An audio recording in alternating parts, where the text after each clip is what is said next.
What's up, everybody? You're listening to the Hustle and Flowchart podcast with your boys, Mount Wolf and Joe Fear.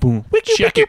What's up? What's up? Welcome back to the Hustle and Flowchart podcast, presented by evergreenprofits.com. High five. High five. Nice. I got the microphone in there just so it had the sound effect. That was real, everybody. That was real. All right. Today, we've got a badass chick on our podcast. She's awesome. Her name is Samantha Riley, and she is from Australia, but she's always around the world, traveling around doing crazy things. But I mean, at least that's what her social media looks like, and it's really cool.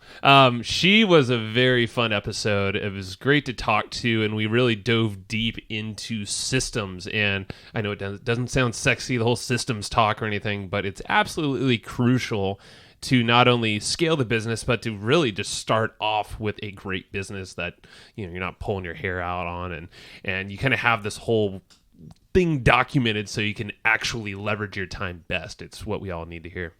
Yep. And we also get into this whole 9-step flow, pretty much map that you can pretty much swipe and deploy for yourself. And it's the procedure of how she runs her clients through this whole thing, so they can kind of leverage their skills the best, talk to the right people, get a lot of eyeballs on whatever they're trying to do, the promotion, grow their brand, and all that fun stuff. That is what her specialty is. So, Matt, anything else before we dive in? Nope, let's just dive right in with Samantha Riley. She's got some good stuff we're going to talk about. All right. Hey, Samantha, thanks so much for joining us today. How are you doing? I'm doing so well. Thanks for having me here, guys. Yeah, we're really, really excited about this. In fact, I think our mutual friend, Tina Marie, said that you were one of her go-to experts for some of the topics we're going to be talking about today. And, you know, her opinion of people we value very, very highly. So we're really, really excited to chat today. Oh, that's so awesome. And don't we love Tina Marie? I love the episode that you guys did with her. It was fantastic. Awesome. Yeah, she's always a fun one. And she's one that I think we'll probably have for another round 2 because... yeah, definitely. When it comes to metrics and all these different things you should focus on to scale your business, I mean, I don't think you can ever get enough of that. Right? Metric nerd. I love it. Nerd out. That's a good thing. Well, cool. Let's go ahead and dive in where we start with pretty much everybody and get a little bit of your backstory. Kind of, we want to learn how you got into business and what you're doing now and the sort of progression of events. Sure. Well, I'll give you the quick version because I have been in business for 25 years. I went into business in my first business when I was just 20 years old. Wow. And at that time I was married, I had a mortgage, I had 2 little kids. So I kind of did life quite fast. Mm-hmm. And I was doing a corporate job and I really didn't like it. I was in a finance department. Talking about metrics, I actually was working in a government department in the finance department. And I was sitting there one day and I looked around and everyone was unhappy. I was going to say, that doesn't sound like the most entertaining place to be. But well, not as an extroverted 20-year-old, that's for sure. You know, everyone was the age of my grandparents. They'd been there their whole life. And I thought, oh, far out, Sam. This is not what I signed up in this lifetime for. I come from a very creative background. I danced all my life. So, you know, having that logical being in an office environment wasn't really great for me. And I wanted more for my kids. So on the side, I opened a dance studio and that was my very first business. And within 18 months, we had grown that. And I say we, it was me and my husband at that time. We grew that quite quickly, which meant that we were able to take on a commercial premises. And because dance studios need a huge amount of space, we actually took a piece of that in the front and opened up a dancewear store, which meant that we could trade in the day and at night because there's a dance studio, you're only trading at night after children finish school or on the weekends. So, you know, to pay the rent, that was a great trade-off. And we ended up growing those businesses, I think it was maybe about 7 years to over $1 million a year. They kept growing from there. We opened up another store. And that was mostly what I did for 18 years. But, you know, as most of us have these sliding door moments and these transitions, in 2010, I separated from my then husband and rather than, and it was a shock because I'd been married since I was 17. I didn't have access to a couple of those businesses overnight. It got a little bit ugly there for a bit. And I sort of stopped and used that time to go, well, okay, you actually were starting to be really unhappy in those businesses too. You'd been doing them for 18 years. You were kind of, even though I'd managed to move out of them, I was only working between 3 and 10 hours a week across 3 businesses. Wow. I still didn't like the fact that they were traditional businesses. Someone had to put their key in the door. 2010, I was starting to learn about online business and people were doing these really cool things. So I really took stock and went, all right, well, you've got this opportunity now to change what you're doing. And that's when I started really exploring the online world. And my first coaching business at that time was in the health and wellness space because I was quite passionate about health and wellness.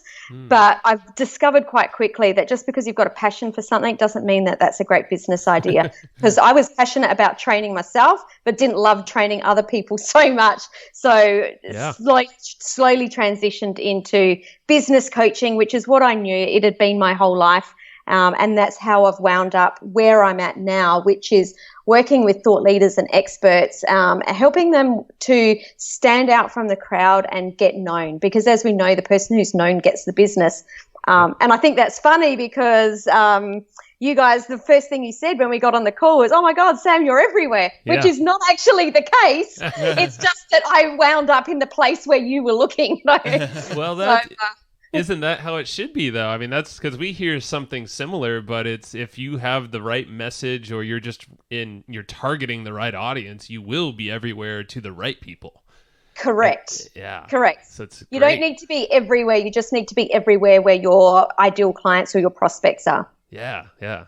So, I mean, it's interesting to hear your shift, even though it's an unfortunate, obviously circumstance splitting up with your previous husband, but at the same time, it gave you a great opportunity to create this new life for yourself and then start creating this business that you really wanted to be in.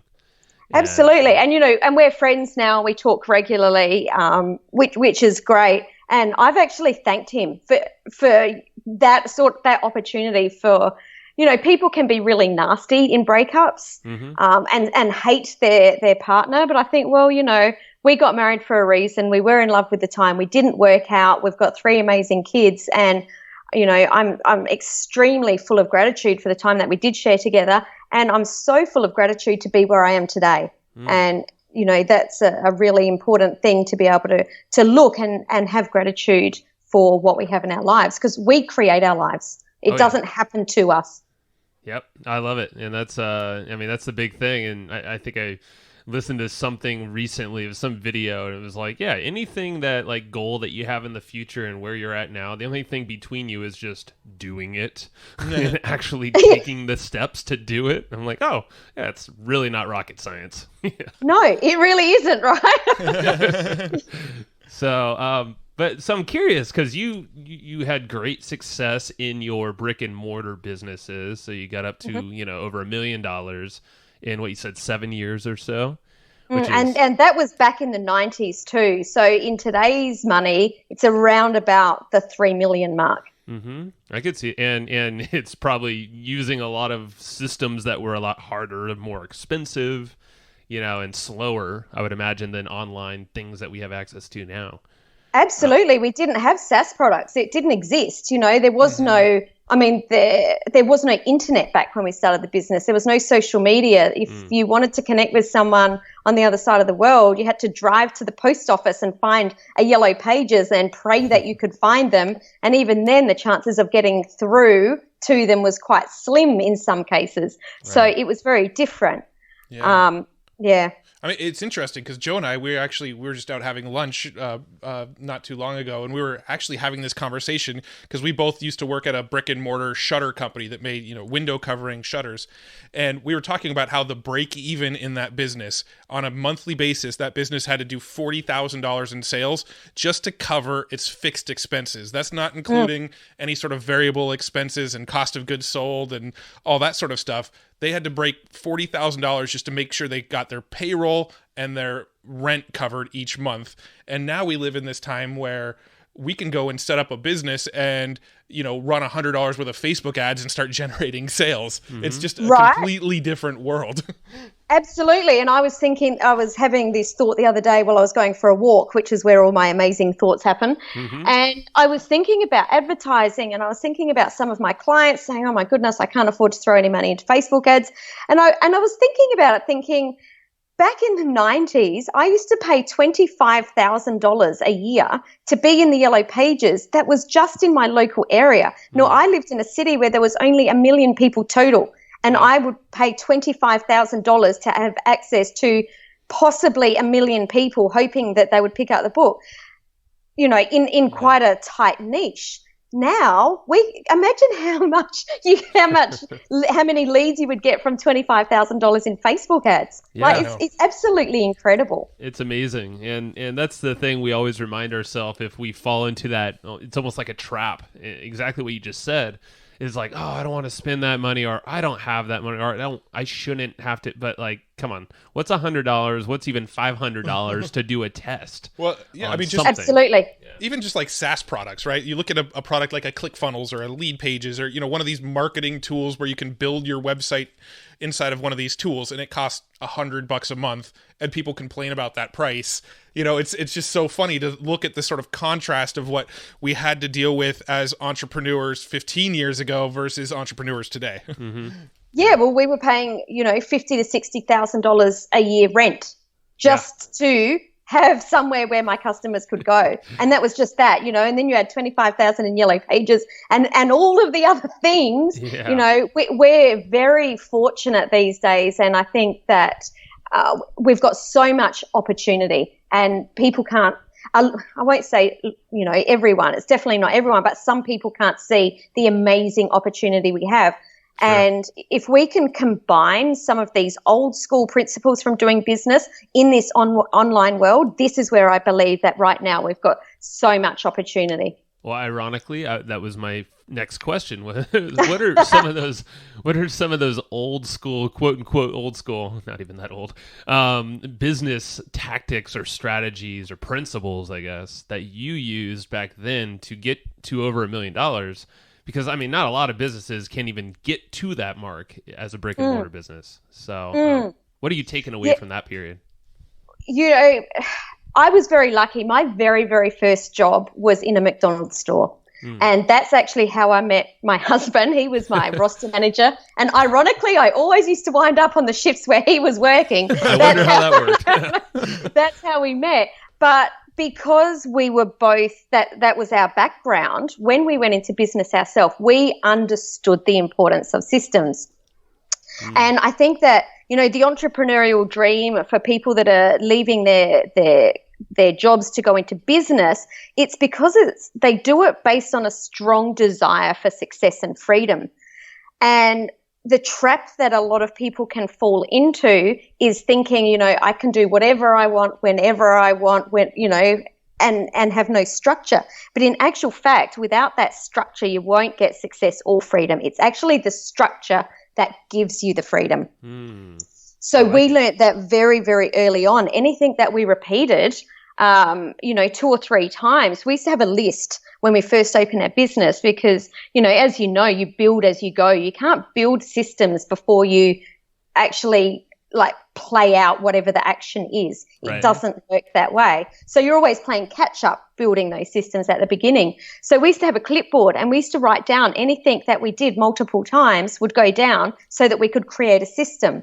And in the beginning, they were little tiny systems. And to be honest, they were little things that we were building along the way, but we didn't really start to build our bigger systems until we were around the 3 to 4 year mark when we got our first business coach.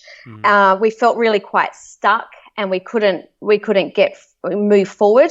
And it was through hiring him and starting to build the bigger systems and empowering our team to be able to do the things that we were previously doing that helped us we moved from 500,000 to 1.2 million in only about 6 months. Wow. And it was all because of the systems that we put into place. So anything that, it could be simply emails, a normal email response to a query that comes in. have if you've noticed that you're doing the same sort of email a couple of times, do a canned response. It doesn't have to come across like it's a canned response. It can still come across like you are personally answering that, but just copying, pasting that, for example, rather than spending time writing the emails every time something comes through. Yeah. They can be as simple as that. And then, they might be a little, like a system for creating a funnel, for example, something that's a bit more complex.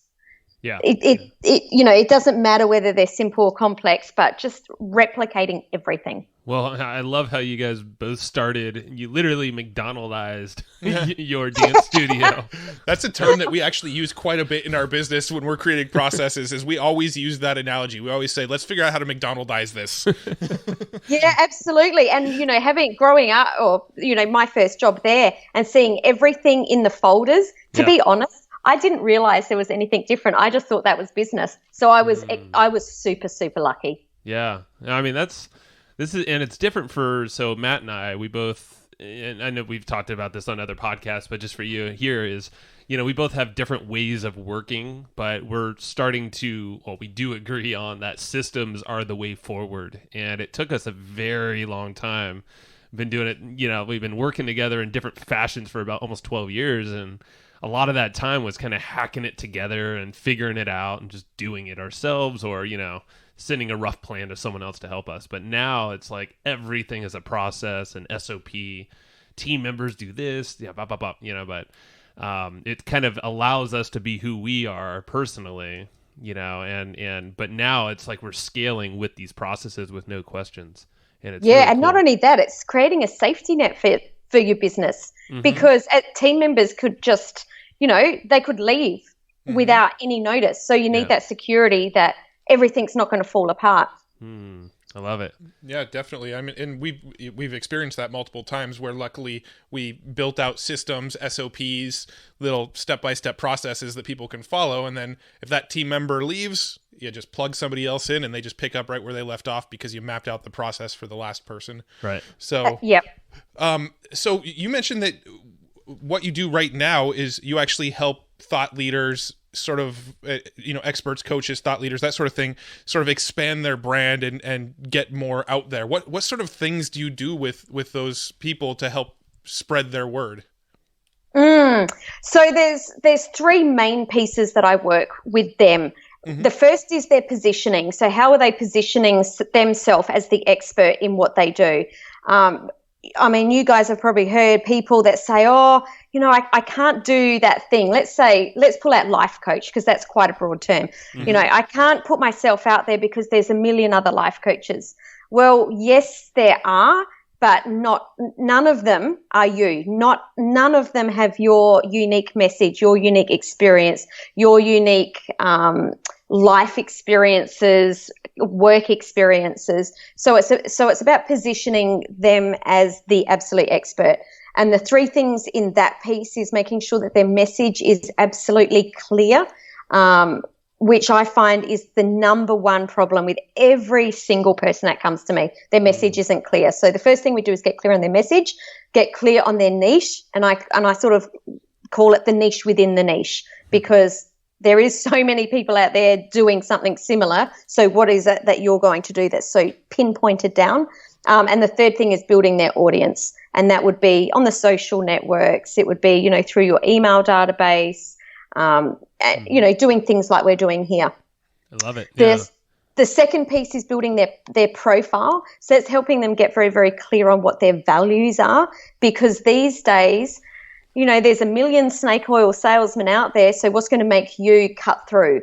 And so you need to be very clear on your values. So energetically, you're attracting the people into your world who are vibing with what you do.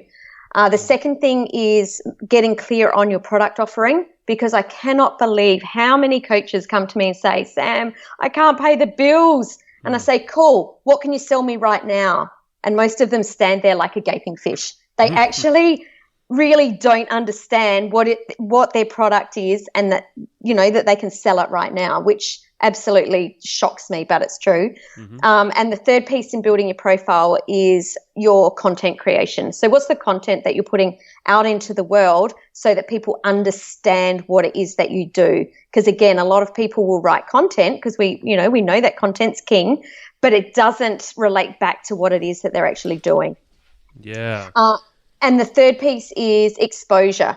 And I find that a lot of people like to get this exposure piece but don't know how to get it to work for them. So the exposure piece is getting the IP out of their head and getting onto paper and getting it into a book. So becoming a published author, getting partnerships, because that's how you're going to leverage and grow your business. And the third piece is media. But understanding that media piece, so whether it's podcasts or webinars or regular, TV, newspapers, whatever it is, how that actually plugs back into the rest of, the positioning and the profile piece. It doesn't just sit out there on its own. So that's the 9 main pieces of how we pull that all together. I love it. I want to see like a map of this or something. I'm sure you have one. I'll send it to you. Yeah, seriously, because that is an amazing structure. Because as you were talking about, I wish I wrote it down, but I mean, I can kind of form in my mind that, I mean, that's more or less what we do, and I love how you just encapsulated everything right there because it all plays together. Yeah, I feel like a lot of people will jump straight to the like the promotion piece or the part where you hop on podcasts and all this stuff, but you don't even know your avatar. You don't know what your expertise, like what it is that you're really good at / selling. Yeah, well, I mean, even, just going all the way back to when you mentioned, like, one of the first pieces is figure out your niche or your niche within the niche. Like, how many people are out there that just go, oh, I'm in the health niche. Well, what does that really mean? Do you sell exercise equipment? Do you sell supplements? Do you teach, diet plans? Like, what does it mean to be in the health niche? But I think a lot of people think so general like that, and I think that's actually a big piece to why so many people struggle is because they just think I'm in the general health niche. But when you niche down to the point where you have a very, very, very clear avatar of this is the person that I'm speaking to, that's where you start to find some real results. Yeah, absolutely. And I saw, and I don't know the name of this person, but when I really understood this in a great way, I was reading about YouTubers, and, YouTube's such a massive platform. It's got opportunity, but, it's pretty tricky to cut through these days. And there was a woman that loved to cook, and cooking shows on YouTube are a dime a dozen. So she thought, what can I do to cut through? And what she does is she does recipes, or she goes through recipes from well-known movies, and she dresses up as the character that is in the movie. So whatever movie it is, they might be sitting, when Harry Met Sally, and they're sitting down having the apple pie at the table, she'll create the apple pie. She'll go through the apple pie recipe dressed up as the character of, Meg Ryan's character. Yeah. So, and then would she actually recreate that specific scene in what Meg Ryan does next? Not sure. I haven't seen it. I just pulled that out of the air. Okay. I'm like, that's a brilliant idea. Let's not go there. Okay. No, I love it. No, that's the thing. It's people are thinking a little bit too, by the book, I guess. And it's not until you tell your story, like, why is it that they should listen to you? So tell your story, but also transition into, what's the thing that makes you special and why should they even listen to you? I mean, that could be like your awareness phase, more or less. Yeah, and the huge hint is to look at what's happened to you in your life. I've landed in this niche, or niche, whichever way we want to say it, because of the issues that I've had previously. When I came into the online space of, when I first came into business coaching, I was a startup business coach. I had a very clear niche. People knew what it was. At the beginning of 2015, I left that behind because I didn't want to coach startups anymore. And the reason I'm doing what I do now is because I was a generalist business coach, and my business went from really good to really average. So I had to do something about it. So the hint there is to look back at you, 6 months ago, 12 months ago, 3 years ago. Where did you have problems or issues? Because that is normally where you've got the life skills or the experiences to be able to help other people. Yeah, and you can't you don't have to fabricate that. You don't have to think too hard about that. You can literally just start creating content based off of those experiences and then transition that into, okay, well, this is what I am doing now because of that, and why, other people like me, i.e. you, the one listening to me right now, is, the person on the video or whatever it might be, should also maybe heed this advice a little bit and learn more, Yeah. Yeah. Oh, I love that sort of perspective on it too. That perspective of, let's look back over, my journey so far, pinpoint the biggest struggles I've had in my life, and that's sort of my unique expertise to present to the world. I love that perspective on it, and I've never really kind of heard it explained so succinctly as that. Well, when I wrote a book back in 2015, I took on a publicist, and it was her that explained that to me, that, when I was on the publicity campaign, that I had to pull all these stories out. And it was actually that process of pulling the stories out that helped me get to where I am today, because I had to really think back. And I was thinking back to, maybe I would get questions about something in my business from 20 years ago that I'd actually forgotten about. Yeah. So it was pulling all these stories and experiences that actually helped me get clarity on what that message was and what that niche was. So is there a process of extracting those stories from the past that you might have forgot about? Because I'm sure we all have a million stories that are probably very timely and effective, but just... they're not tip of our mind. Yeah, there's not a prompt or something. I mean, is there an exercise or something you use or were taught?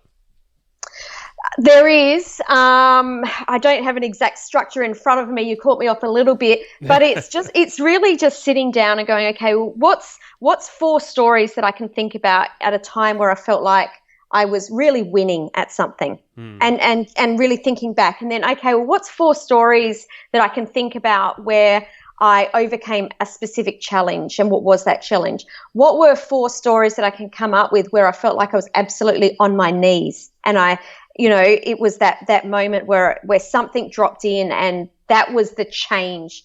And starting to go, okay, well, there's the stories, looking back, what are the learnings, what are the wins, what are those transition moments? And once you start actually noting those stories down, the more and more you talk about it, the more and more you will come up, the more you will remember.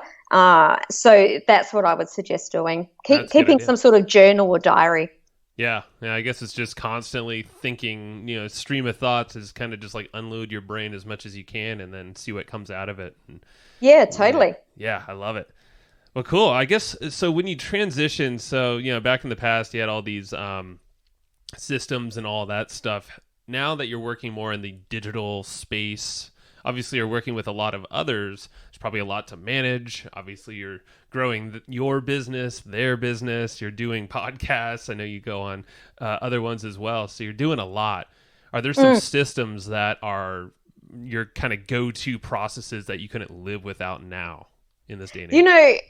My favorite system, and it's a system that I take my clients through every single month, and I still do. And this is a process that my very first business coach taught me. And the reason I use it so much is because so many people are in overwhelm. Like you say, I do so much, so does everyone. There is so much to do, and people are overwhelmed. So this is a really old school system that I've brought into 2018, and it's how to prioritize your week so that it doesn't get out of control. And it's about sitting down and working your personal calendar. So this isn't as sexy as some amazing flow chart or some ClickFunnels or anything like that. But this system will help you get your, feeling like you're back in control of your life and your business. Yeah. And it's breaking your week up so that you're covering all the different aspects in your business that need to be done. So sit down with your Monday to Friday and start to think, what are the things that I need to do in my life to make sure that I'm showing up as the best person I can be? And the reason that's the very first thing you need to think about is because you can get caught on this treadmill, on this hamster wheel, where all you're doing is getting up, working, and then all of a sudden it's bedtime and you haven't actually stepped away from your computer, right? Mm-hmm. So it's going, okay, well, what are the things that I need to do? And for me, like right back in the day when I first did this, it was making sure that I got my 3 gym sessions in a week in the morning, because that's what I personally like to do. That gives me energy, gives me clarity, helps me just, that's my version of meditation. And the second was spending time with my kids. When I picked them up from school, 1 day a week, we used to go get, coffee and cake. And not because I used to take them back to the business with me. So there was 1 day a week where we would just go out. So I put those in my calendar first. So start to think, what is it? Do you like to meditate? Do you like to walk on the beach, go to the gym, have lunch, whatever it is, and put those in the calendar every single week at the same time. And the second thing you do is put in the must-dos. So the admin, balancing the books, reconciling your books, making sure that you're doing sales calls, clearing up admin, speaking to the team, all those kind of things that need to be done. Your deliverables, so what do you need to deliver on for your paying clients? And that goes in the calendar next. And the reason that you do that is so that you, at any time of what happens is over time, that turns into a habit, and you don't have to waste time thinking in between each, say, Monday I do my reconcile my accounts. At lunchtime, I know that that's done, and I don't need to think, oh my goodness, what needs to be done next? Because I just know, bang, this is the next thing that needs to be done. And once we implement this with our clients, I would say the productivity goes up about 3 times, because you're taking away the overwhelm of thinking what needs to be done next. And it's all there, and you're making sure that all of the things even that you don't like doing, like I hate reconciling the books, but it means it's done. It's just done and it's out the way, and we've ticked that box and we move on. I love it. And that's the thing, is some of the most effective strategies like this one here don't need to be some shiny, sexy new app or whatever. It could just be something as simple as that. And I bet over time, and you can probably speak to this, is you'll start doing the things and you have note of all these things you have scheduled, but maybe the reconciling your books, you're like, why am I doing this? I could just hire that out, i.e. Yeah, absolutely. Absolutely. And, I do have bookkeepers, but I do like to reconcile them myself. I like to see where everything's going, but you're dead right. And what's even better is that you're actually training your team that I'm not available at these times. Mm-hmm, and instead of them coming and bothering you and stopping you in your flow, they know, Sam at this time is at the gym. She's not even going to pick up the phone. She's not going to be sending me a message. So I'm not even going to bother, messaging her right now. I know she's at the gym. And half the time they figure it out themselves anyway. Oh, yeah. Yeah, no, we've actually implemented very similar strategies with our team, where we pretty much is just clearly setting expectations with the team, right? So Joe and I, we're both big fans of time blocking as well. We basically have shared calendars. My wife has access to my calendar. Joe's wife has access to his calendar, and then Joe and I's calendars overlap so that everybody in our lives are sort of always in the loop with things. And that is one thing that I think was a big game changer in our business, was we went to our various team members and started saying, between this hour and this hour, don't even bother trying to get a hold of us. We're not going to respond. And just sort of setting those expectations and sort of getting them trained that this is the hours you're able to get a hold of me. And these are the hours that I've got preset things blocked off, so don't even bother. And so now we've got our team to a point where they check in once first thing in the morning, within an hour of us kind of getting to the office and getting rolling, and then once at the very end of the day. And that's the only time we hear from any of our team members. We only want those 2 check-ins. Yeah, and I have exactly the same time, and I love that you said that, because I don't bother checking in the day. Occasionally I'll get a message because they have a question, and I actually like my team to ask questions rather than stuff a task. But they know that I get up, I set the day at 6 a.m. All of my stuff is to them for the whole day, because I just don't want to be bothered. And then we'll check in at the end of the day and make sure that they're in a good place as well, because I really care about my team and I don't want to just dump them, but I also want to empower them to just make sure that they get stuff done. Yeah, and I think you noted the whole thing about flow, and I think that's a big thing that a lot of folks don't think about. They might create this really good to-do list, or even they might prioritize their maybe top 3 things they really want to get done that day. Maybe it's even just one thing. But if you can't find that flow, if you're just constantly interrupted with all sorts of stuff, like even, potential sales calls, they're calling you on unscheduled times, or your team's checking in, asking questions at all times of the day. It's like there's no way you can find that flow and work your best. No, and you're always just trying to play catch up all the time because you're being, interrupted, and then it takes how long to get back to what you're doing. Right. But, flow even goes further than that. Is what is your personal flow? How do you flow? I know you guys said that you batch your podcast recordings. For me, I tried that because everyone told me how great that was, and it doesn't work because I would have someone else's topic in my head, and I found that I couldn't flow into the next topic easily. So you need to discover your own flow as well. Yeah. No, that's a good point. Yeah, and luckily we're okay with that, and it could be because there's two of us, so the dynamic's okay. We can kind of shift. Which about that, it's very interesting because usually every podcast day, there's always a common theme that weirdly intersects all of our interviews together without saying anything. But it's kind of cool. Yeah, no, that's probably something that's like sort of subconscious about what you just said, is we probably unconsciously lead these episodes down the paths that, we've had other interviews that day about. Because today the theme has definitely been processes, systems, make sure that anything that you do repetitively is something that's mapped out and shareable with other people. And that's something that we've actually talked about with multiple of our guests today. So it's probably like an unconscious thing that we don't even realize it, but flowing from podcast to podcast, we tend to come back to the same themes that we've had throughout the day. Mm-hmm. Obviously, it's exactly what your listeners need to hear, so that's not a bad thing. Right? Yeah. So I guess other than, so we talk a lot about systems and things like that and the process. I love the whole, the flow that you take your clients through. What other, I hate to say like secret sauce or magic tricks, but like what's something that's very unique to what you bring to not only your own business, but to your clients that you feel you'd love to share here? Far out. You've thrown me on the spot there, haven't you? Keeping it interesting. You don't have to answer that immediately. Well, so here's another question. We can kind of circle back around if we get to it.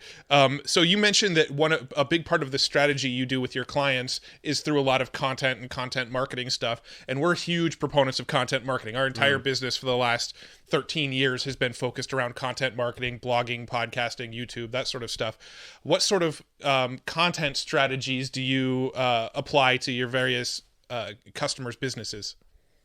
So for my clients, I always sit down and it's got to do with what is the outcome that they're trying to achieve. Because what I do and what works for me doesn't necessarily work for the next person. And I find that a lot of coaches will just cookie cutter, do this thing, do this podcast, do this blog, do this thing. But, I've got a client, for example, who has a very large manufacturing firm here in Australia. And she's using the success that she's had in that and a lot of the awards that she's just recently won to launch her personal brand and her speaking career. Her content marketing strategy is going to be very, very different to mine because the avatar of the person that she's speaking with and the outcome of what she's trying to get is very different. So for her, it's, okay, you're talking to CEOs and business owners, 5 million plus.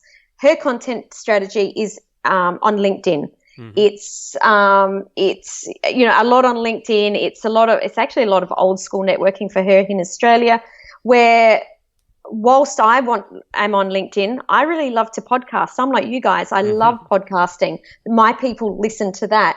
So it's about sitting down and going, well, where are your people? I've got a property developer. His strategy is very, very, or most of his strategy is actually on Instagram. Because the people that he works with are in beachside $1 million properties. They're on Instagram looking at the beautiful other beachside properties that are, millions of dollars, and not so much on LinkedIn. And even if they are on LinkedIn, which they are, they're in work mode, not thinking about renovating their property. So it's very important to go, well, what's the outcome that I'm trying to achieve? and where are my ideal clients hanging out, and creating for those people and not just creating willy-nilly. Yeah, no, and I imagine there's an element of sustainability to it as well, because, there's a lot of different avenues we can go down with content marketing that we probably wouldn't be able to stick to. The thing that's nice about this podcast is we do batch them. So we literally focus on the podcast one day a month. The podcast, the audio files go to team members. They take care of it from there. It's sustainable for us because we only put that one day a month of focus on it. If we were to try to do a podcast where we were just kind of whenever it worked for our guests and we were trying to do schedules all over the place and it wasn't this daily thing, we'd probably never be able to sustain it. So I imagine, there's going to be a lot of people that, maybe they just love spending time on LinkedIn and that's the sustainable thing that they could keep on doing. And, I always kind of link that analogy to sort of like the diet analogy, like what's the best diet in the world? The one that you're actually going to stick with, right? Yeah. What's the best content strategy in the world? The one that you're going to keep on doing consistently and not fall apart on. Yeah, and that's a really, really great point there that I just want to stop so that people realize that, is that when you hear someone saying, video's the thing, Facebook Live's the thing, that's where you're going to get all your clients from. If you really don't enjoy showing up on video, then don't do it, because energetically we can feel that. We can see that you're really uncomfortable. But if you are a great writer, then just do that. Sure, over time, as you get more comfortable, the more you write, probably, you'll go into podcasting or some sort of audio or videos. That's fine. But right at the beginning, do what is your genius zone and do that well, rather than trying to be everywhere and do what everyone tells you to do. And I'm not saying about using that as a procrastination, like I don't like to do it. I don't mean that. I'm just tap into what it is that you're really good at and do that. Yeah. No, I love that, because there are a lot of folks out there touting the best tactic or strategy that you have to try now. And that's because they're selling that, right? Of course. Yeah. And it's kind of selling it, but there is no concrete way to do anything. I mean, there's approaches for everything that you can do that fits your personality, feel a little bit more creative, or do something different. I mean, it's totally up to you. And I think that's just a good reminder to everybody to always just follow what is really your flow. If you're trying to kind of work uphill, doing something that's out of your realm, then you're not going to really succeed like you should. Totally. So, I love it. All right. Well, did you think of that one thing that maybe I'm just kidding. That was kind of a gotcha question. Oh, not really a gotcha. I don't like doing that, but I was just curious. But that's okay. Joe's always looking for a magic bullet. No. No. So you mentioned that you help the clients with exposure as well, sort of media exposure and that type of stuff. Now, does that kind of tie back to a lot of the content strategy, or is that separate strategies?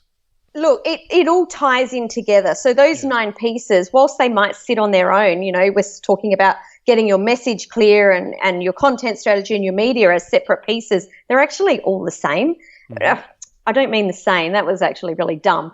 I mean that they all integrate together. It's like one jigsaw puzzle. Each piece has to fit with the others. They don't actually sit out there like an island on their own.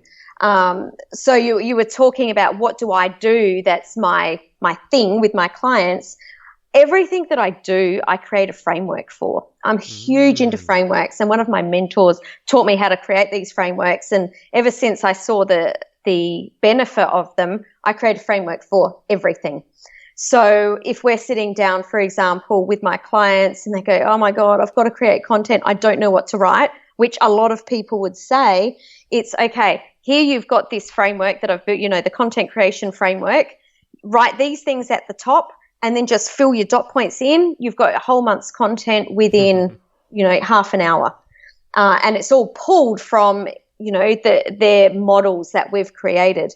So I give them frameworks, I give them empty models, they fill their bits in, and it just makes everything really, really quick to create all the time. So that would be what I do with my clients. And then, like you say, flow, that's one of the things that I say. Here's your framework. Now you flow within that framework and create it so that it works for you. But just taking that I call it blank page-itis. You know, when you look at a blank piece of paper and you think, shit, where do I start? I don't know where to start. And you sort of procrastinate for a while. Well, rather than do that, here's a framework, here's some boxes, just fill these things in here. Cool, we're done and moving on. Oh, I love that. So, there we go. Yeah, no, Joe and I mean, we actually have this philosophy in our business of never start from scratch. We always say that. I swear, like, there's not a day goes by where we don't talk about the concept of never start from scratch.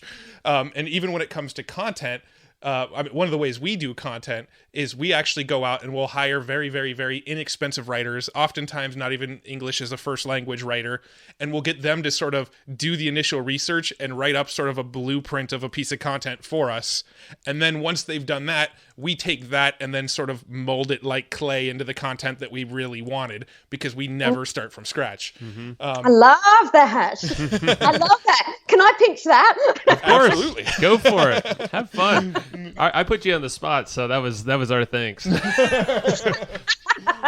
No, but in reality, like that was kind of what I was looking for. Is that what you just said? And it's really cool that we were able to kind of nail it on the head there with frameworks, because that, I think, some of the most successful businesses, if it's internal frameworks or one that you're selling, I mean, those are like the best things you can possibly have, because they're just so scalable, and it frees your mental space, your energy. It's that deloads your brain.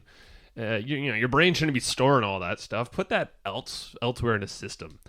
Absolutely. So if I'm doing a workbook I run 2 live intensives with my advanced program, and if I'm working on the workbook, I say, okay, well, what am I trying to create here? What's the outcome?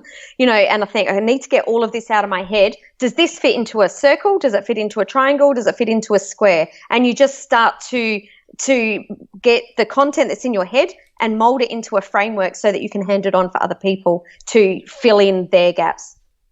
I love it. Well, I think we covered a lot. And this is good, because this is all the stuff that, I mean, this is exactly hitting us square where we're at right now in our business. I know a lot of our listeners have asked for more of this stuff here. So where can folks go and learn more from you? Because I'm sure you have a lot to offer. Thank you. So you can find me at samanthariley.global. Right there on my homepage, you can download a free copy of my Thought Leaders Positioning Checklist, which is the 5 essential steps you need to make sure that you've got right at the beginning to position yourself as the expert. I've also got there at samanthariley.global/plan, there's a business planner, which is a great framework and a system to sit down to see where the holes in your business are. And it's a PDF that you can print out and step away from your computer and just start to reflect on, where is your business now? Where do you want it to be? So you can start filling in the gaps. Mm-hmm. Awesome. Love it. And we'll make sure we put those links in our show notes too, so people have easy access to them. We do have one question that we like to ask everybody, and that is about books. Are there any books that have had a big impact on your life or business that you find yourself recommending often? So I'm sure that everyone has read The 4-Hour Workweek. That was the very first book that I read where I went, oh my goodness, there's a whole world out there that I don't know. So if you haven't read it, it's good. It's a good read. I don't know that I believe The 4-Hour Workweek as such, but the principles in there, you can pick up and move into your business. But once the book that I recommend for all my clients is Booked Solid by Michael Port. It's such a great book that really helps you to understand your niche and how to create this red carpet system for your clients to find you and come and buy from you. That's a new one, Book Solid. Cool. Yeah. We'll check that out. And we'll link all this stuff in the show notes. So you guys listening, definitely easy access. You can go there and capture all that stuff. Cool, Sam. Well, thank you very much for taking the time with us, and a lot of this stuff we're going to probably go away and implement even better than we're already doing before. So. Thanks so much for having me. I've absolutely had a blast chatting with you guys. Awesome. We'll talk soon. Bye. All right. Thank you, and I hope you just enjoyed this episode you just listened to. Now, right now, before we sign off, I have a few things I would love for you to do. So the very first thing is to go find our guest on Facebook and tell them that you loved their episode with us. That's going to help them just feel good about themselves, but also it's going to spread the word a little bit more for us. So go find them on Facebook. Everybody's on Facebook, and go say that you love their episode and maybe one cool thing that you learned there. The second thing is to go to iTunes and subscribe to our podcast. Just look up Hustle and Flowchart and hit the subscribe button. And the very last thing, the third thing, is to leave us a review on iTunes or wherever you're listening to this podcast and help us spread the word more. That's how more people are going to get this awesome knowledge, this cool podcast training, and a whole bunch of other cool free training that we give out at evergreenprofits.com. So that's about it. Go find them on Facebook, go subscribe on iTunes, and leave us a review. You would be amazing if you did that, but you're always amazing. So thanks for listening, and we'll catch you in the next episode.